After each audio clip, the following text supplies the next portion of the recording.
Hey everyone, welcome. So today's Blitz interview is going to be about rest. A topic that's very important and often overlooked. Go.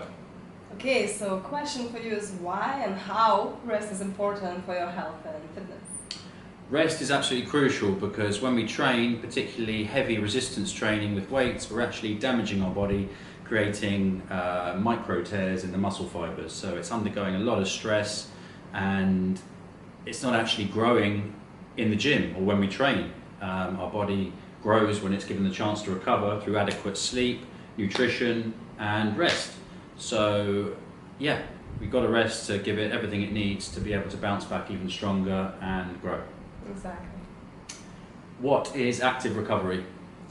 Active recovery is when you're still doing something, just laying on your couch, like can be stretching, like a gentle yoga flow, it can be walks in the park or just around the block, so you're still moving, you're still being active but in a slow mode, and it's important because you're still making your body move and be functional on a day-to-day basis, but without the big stress which sometimes we have while doing like a big training in the gym or like classes. So active recovery is one of my favorites. It's like nice and slow, but also you're still moving and doing things. Nice. Okay. So how often you should rest? Yeah, that's an interesting one because we're all so different and our bodies vary in so many ways that the easiest answer would be is to listen to your body, which is not always easy for everyone. A lot of people get severe DOMS, which is the soreness, delayed onset muscle soreness, which you get from lifting weights.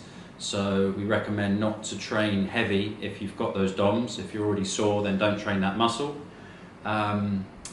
Realistically, you can usually get away with training each body part twice a week.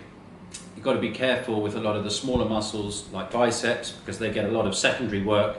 For example, if you're doing pull-ups or deadlifts, you're not working the biceps directly, but they're getting a lot of residual work. So then if you go the next day and start doing lots of isolation bicep curls, they're going to become very fatigued and overtrained, which is counterproductive. So if you structure your workout correctly and do a nice muscle split where you're breaking down the body parts, then you can usually train each muscle twice a week and give yourself adequate rest in between to recover fully.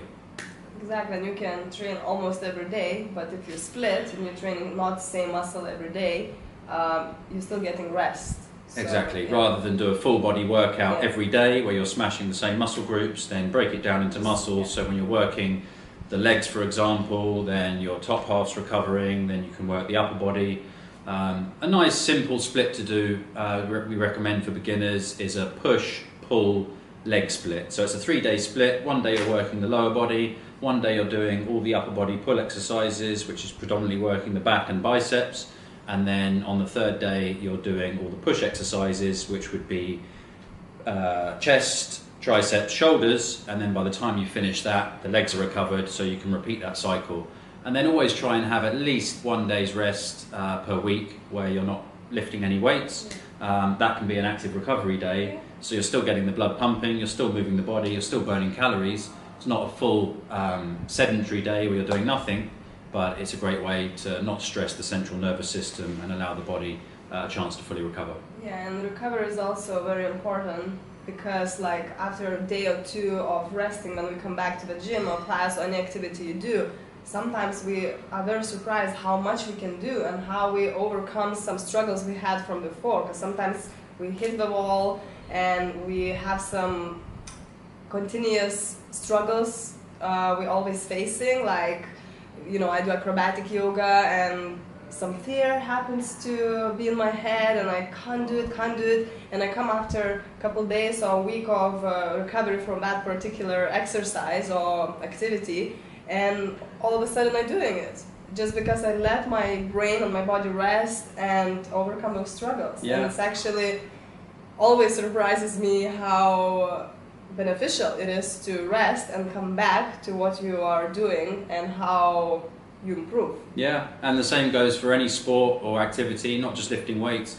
I get exactly the same as what you just described with Brazilian Jiu-Jitsu, where I can be training twice a day, for long periods of time, thinking I'm making lots of progress, which often I am, but then you get to that point where it becomes a little bit counterproductive and you need to give the body rest, take a few days off, come back, see things with fresh eyes, all the niggles in the body have repaired themselves, and then you can progress again to the next level. So you've got to rest, and sometimes less is more, which is difficult because we all want results quickly, but sometimes just to take your foot off the gas can allow you to progress to the next stage.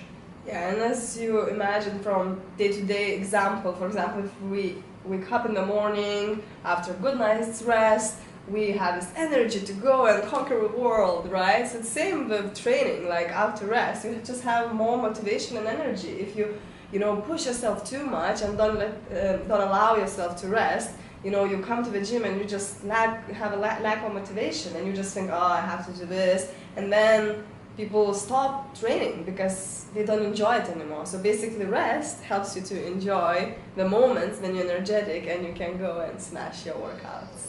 Nice. Yeah, so see you next time. See you later. Bye. Bye.